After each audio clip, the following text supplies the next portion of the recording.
आमतौर पर सेना के उच्च अधिकारियों द्वारा प्रशासनिक सेवा के किसी अधिकारी का अभिनंदन नहीं किया जाता, लेकिन पिछले दिनों कुंभ की तैयारियों के दौरान प्रयागराज में अक्षय वट के पास जब भारत के army chief general Upendra Dwivedi ने एक युवा आईएएस अधिकारी को सम्मानित किया और मीडिया में वो खबरें प्रसारित हुई तो सभी का ध्यान उस युवा आईएएस अधिकारी की तरफ गया। उसके बाद ये युवा अधिकारी कुंभ की तैयारी का जायजा लेने के लिए कई बार वहां पहुंचे उत्तर प्रदेश के मुख्यमंत्री योगी आदित्यनाथ को ब्रीफ करते हुए दिखाई दिया तो कभी प्रधानमंत्री नरेंद्र मोदी को जानकारी देते हुए नजर आया। गाजियाबाद के सभी नागरिकों के लिए यह बात गौरव और सम्मान की है कि युवा आईएएस अधिकारी गाजियाबाद का रहने वाला है। प्रयागराज में नगर आयुक्त और स्मार्ट सिटी के चीफ एग्जीक्यूटिव ऑफिसर के रूप में तैनात इस युवा आईएएस अधिकारी के साथ जो एक और महत्वपूर्ण बात जुड़ी हुई है वो ये है कि इसके पिता और पूरा परिवार बाबा जय गुरुदेव में आस्था रखता है। पिता साफ साफ कहते हैं कि बाबा जय गुरुदेव के आशीर्वाद के कारण ही उनका बेटा आईएएस बना है और इतनी कम उम्र में प्रयागराज में कुंभ की तैयारियों को संभाल रहा है। नमस्कार दोस्तों, वीवीआईपी न्यूज के इस खास एपिसोड में एक बार फिर से मैं राज कौशिक आपका स्वागत करता हूं, आपको प्रणाम करता हूं। मित्रों, मैं जिन युवा आईएएस अधिकारी की बात कर रहा हूं उनका नाम चंद्रमोहन गर्ग है। वो गाजियाबाद में नेहरू नगर 3F राकेश मार्ग के रहने वाले हैं। उनके पिता प्रोफेसर ओपी गर्ग गाजियाबाद के एमएमएस डिग्री कॉलेज में गणित के हेड ऑफ द डिपार्टमेंट रहे हैं। बरसों से यह परिवार बाबा जय गुरुदेव को मानता है। बाबा जय गुरुदेव में ओपी गर्ग जी की आस्था इतनी गहरी है कि उन्होंने ताउम्र टाट के कपड़े ही पहने हैं और आज भी वो इन्हीं कपड़ों में दिखाई देते हैं। बाबा जय गुरुदेव के वचनों के अनुरूप ओपी गर्ग स्वयं तो शाकाहारी है ही, साथ ही वो शाकाहार के प्रचार प्रसार में भी लगे रहते हैं। इस समय स्थिति यह है मित्रों कि जब से प्रयागराज में कुंभ की तैयारी शुरू हुई है, जहां उनके पुत्र आईएएस अधिकारी चंद्रमोहन प्रयागराज और मेला क्षेत्र को संवारने में सुविधाजनक बनाने में लगे हुए हैं, वहीं ओपी गर्ग संगम पर आने वाले श्रद्धालुओं के बीच सुबह से शाम तक शाकाहार का प्रचार करते दिखाई दे जाते हैं। दोस्तों, प्रयागराज में इस समय कुंभ की तैयारियां जोर शोर से चल रही हैं। अनुमान है कि 45 से 50 करोड़ श्रद्धालु इस बार कुंभ स्नान के लिए पहुंचेंगे। मुख्यमंत्री योगी आदित्यनाथ 7-8 बार इन तैयारियों का जायजा लेने के लिए आ चुके हैं। लगभग हर एक बार ही इस युवा अधिकारी चंद्रमोहन गर्ग ने कुंभ की तैयारी के बारे में योगी आदित्यनाथ को ब्रीफ किया है और उनसे दिशा निर्देश लिए हैं। प्रधानमंत्री नरेंद्र मोदी भी कुंभ की तैयारी को देखने प्रयागराज जा चुके हैं। उन्हें भी चंद्रमोहन गर्ग ब्रीफ करते दिखाई दिए। पिछले दिनों army chief general Upendra Dwivedi ने संगम के अक्षयवट घाट पर चंद्रमोहन गर्ग को सम्मानित किया। चंद्रमोहन गर्ग ने अक्षयवट के आसपास का पूरा क्षेत्र का विकास किया है। अक्षयवट किला चूंकि भारतीय फौज के पास है, इसलिए जनरल उपेंद्र द्विवेदी ने उन्हें सम्मानित किया। आपको बता दूं कि चंद्रमोहन ने यूपीएससी एग्जाम 2016 में 25वीं रैंक लाकर गाजियाबाद का नाम रोशन किया था। आईएएस टॉपर बनने के बाद चंद्रमोहन का पहला इंटरव्यू दैनिक जागरण अखबार के लिए मैंने ही किया था। मैं उस समय दैनिक जागरण का ब्यूरो चीफ था। हेलो जागरण नाम से हमने कार्यक्रम का आयोजन भी किया था, जिसमें फोन पर बहुत से लोगों ने चंद्रमोहन से सीधे सवाल किए थे। चंद्रमोहन के बारे में विस्तार से बात करने से पहले मैं फिर से बात करता हूं बाबा जय गुरुदेव की, जिनका आशीर्वाद इस परिवार पर हमेशा रहा है। चंद्रमोहन के पिता प्रोफेसर ओपी गर्ग ने प्रयागराज से एक विशेष फोटो मुझे भेजा है, जिसमें बालक चंद्रमोहन बाबा जय गुरुदेव के कदमों के पास बैठे हुए हैं। दोस्तों, किसी भी परीक्षा में अच्छा परिणाम लाने के लिए निश्चित रूप से मेहनत बहुत काम आती है, लेकिन चंद्रमोहन गर्ग की सफलता और उसके परिवार की आस्था मान्यता को देखते हुए कहा जा सकता है कि मेहनत तो काम आती ही है, लेकिन किसी फकीर की, किसी संत की, किसी साधु की रहमत भी बहुत काम आती है। रहमत यानी कृपा।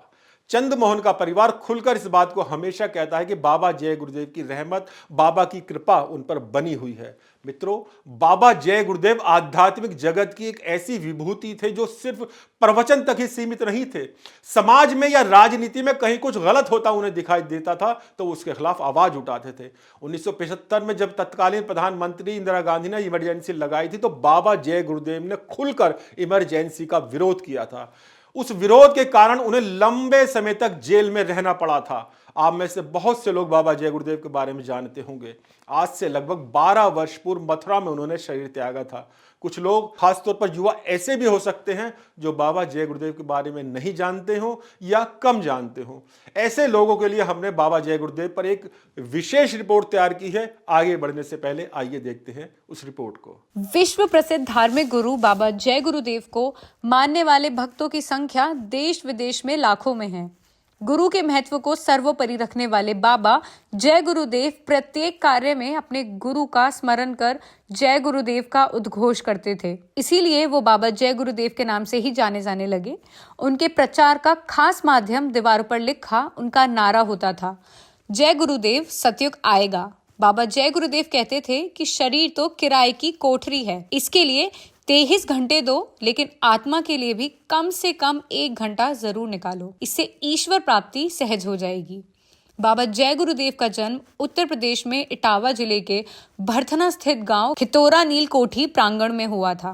कहते हैं कि जब उन्होंने मई 2012 में शरीर त्यागा तो उनकी आयु 116 साल थी। बाबा हिंदी, उर्दू और अंग्रेजी में पारंगत थे। बाबा अक्सर कहते थे कि मैं सनातन धर्मी हूँ, कट्टर हिंदू हूँ, ना बीड़ी पीता हूँ, ना गांजा, भांग, शराब और ना ताड़ी, आप सबका सेवादार हूँ। बाबा जय गुरुदेव जब 7 साल के थे तब उनके माँ बाप का निधन हो गया था। इसके बाद वह सत्य की खोज में निकल पड़े।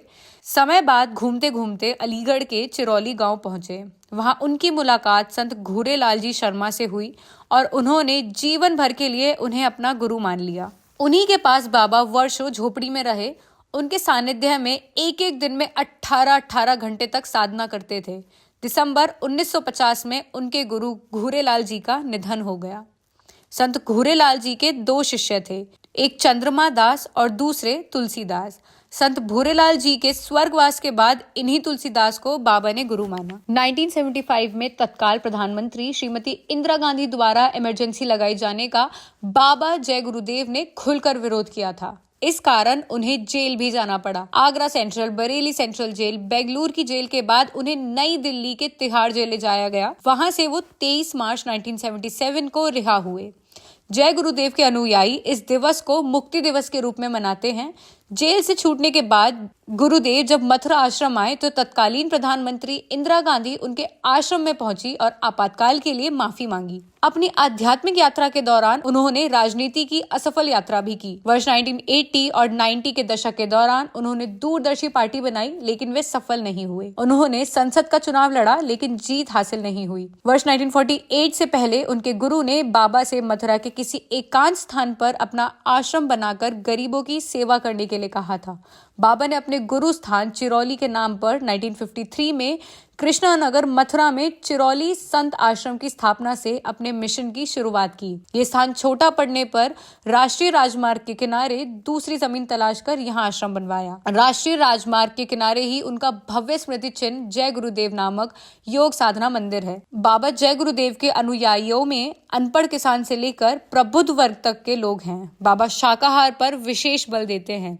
उनके अनुयायी भी शाकाहार को स्वीकार कर उसका व्यापक प्रचार भी करते हैं। दोस्तों, चंद्र मोहन गर्ग प्रोफेसर ओपी गर्ग और रेखा गर्ग की तीसरी संतान है। उनकी 2 बड़ी बहनें हैं जिनका विवाह हो चुका है। एक आम भारतीय युवा की तरह चंद्रमोहन भी अपने परिवार के सदस्यों से बेहद प्यार करते हैं। परिजनों के साथ प्यार से रहना, उनके साथ खेलना, बातें करना, समय व्यतीत करना शुरू से ही चंद्रमोहन का स्वभाव रहा है। संघ लोक सेवा आयोग की परीक्षा में 25वीं रैंक पाने के बाद जब मैंने उन्हें दैनिक जागरण के ऑफिस में बुलाया था तो उन्होंने बताया था कि बाबा जय गुरुदेव और माता पिता के आशीर्वाद से ही उन्हें यह सफलता मिली है।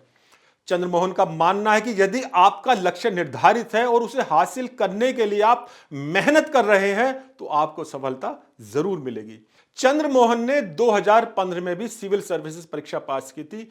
तब उन्हें 617वीं रैंक मिली थी और पोस्टल एंड टेलीकॉम डिपार्टमेंट मिला था। चंद्रमोहन इससे संतुष्ट नहीं थे।